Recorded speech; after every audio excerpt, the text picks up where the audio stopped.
First, Sky News can reveal New South Wales Police is monitoring a Sydney mosque that is hosting a commemorative service for a Lebanese terrorist killed in fighting with Israel.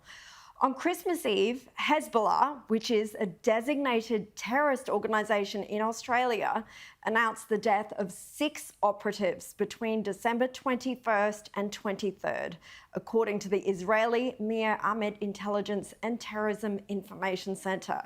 Now, one of these operatives was Hussein Ibrahim Salameh, also known as Nasser, who comes from South Lebanon.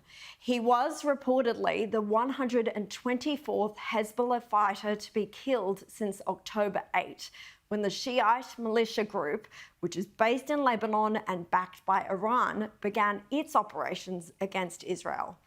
In recent days, Hezbollah has continued its attacks on both IDF and civilian targets on Israel's northern border, claiming responsibility for 19 attacks. In response, the IDF has attacked Hezbollah targets in South Lebanon with artillery fire and airstrikes. Now, it's not yet clear where or how exactly this Hezbollah fighter, Nasser, died, but a notice posted on the Facebook page for Al Rahman Mosque in the South Sydney suburb of Kingsgrove says a memorial service will be held here in Australia, thousands of miles away, on Thursday evening. Sky News is told this line in Arabic refers to Nasser as a martyr.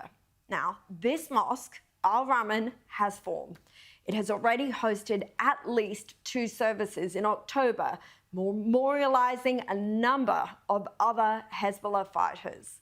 At one of these ceremonies, the Australian reported the Imam, Sheikh Youssef Nabha, told a packed crowd that 3 of the men were martyrs, and he would not be deterred by any criticism by the media in continuing to commemorate the militants.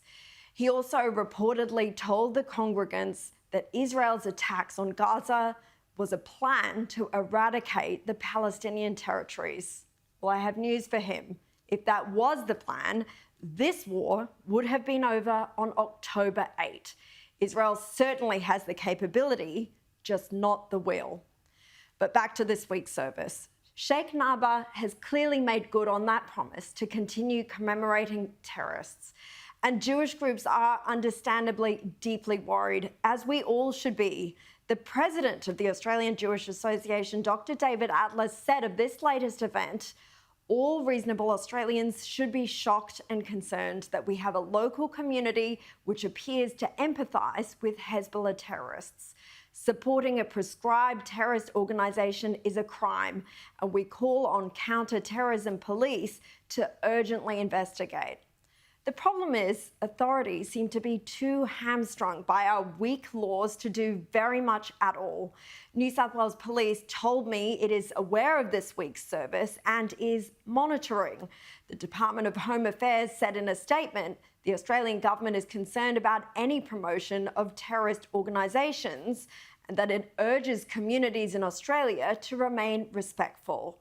Premier Chris Minns is on leave, but a New South Wales government spokesperson told us anyone who's looking at holding a protest or commemoration service needs to be careful that they're not celebrating an organisation that's a prescribed terrorist organisation by the Commonwealth Government. If for no other reason, then you may be breaching laws that are in place from the federal level. New South Wales Police will not tolerate hate speech or incitement to violence by any group in our state. Well, about those federal laws, the Federal Criminal Code Act doesn't mention whether commemorating a service for a member of a terror group would actually breach the act. It does make special mention that association with a terror group does not include family or that which occurs as part of public religious worship. So that seems to be a clear loophole. In budget estimates in October, the very question about whether a Hezbollah commemoration service can constitute an offence was put directly to AFP Deputy Commissioner Ian McCartney. His response? That the threshold is fairly high, but the federal police will, again that phrase, continue to monitor. Well, a fat lot of good that does the Australian public, alarmed by the idea of hundreds of mourners whipped up into supporting jihadism. Meantime, the mosque did not respond to a request to comment, and this sheikh has previously called on the Premier to resign over his reaction to previous services. I'll be in the chair all week, and I promise we too here at Credlin will be monitoring.